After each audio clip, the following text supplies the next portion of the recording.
A fist swings toward a robot arm. The arm moves first, before contact, before impact, before the punch lands.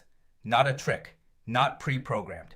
Here is how that is actually possible. Sami Haddadin and colleagues at DLR and TU Munich helped establish that a robot can detect and begin withdrawing from unexpected contact within sub-millisecond timescales.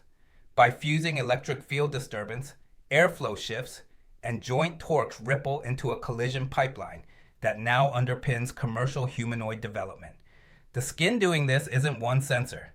It's 4 coupled layers, a silicone outer shell, a carbon black or piezoresistive transduction mesh, a capacitive proximity grid, and edge compute chips embedded beneath, each layer adding a different signal that others can't provide alone. Together, they can build one prediction. Something may be about to hit me, right here, roughly 5 to 40 milliseconds before peak force arrives, based on pre-touch capacitive signatures detectable at 3 to 10 centimeters range, according to current lab demonstrations.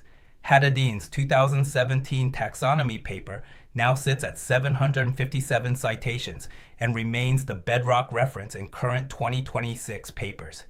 The affiliated labs at DLR, Sapienza, and TU Munich continue to set the global research pace, and commercial humanoid programs are implementing versions of the detection pipeline it formalizes.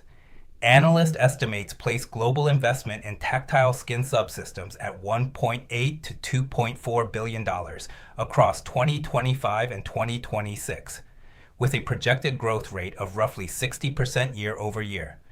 These figures triangulate disclosed humanoid funding rounds and corporate R&D allocation, and the source notes they could significantly understate true global investment. The LiDAR analogy appears in the research community itself. Whoever owns the key tactile IP positions being staked in 2026 could sit where dominant LiDAR suppliers sat around 2016, a potential choke point before a large-scale humanoid deployment wave projected for 2028 to 2030, if that wave materializes on schedule.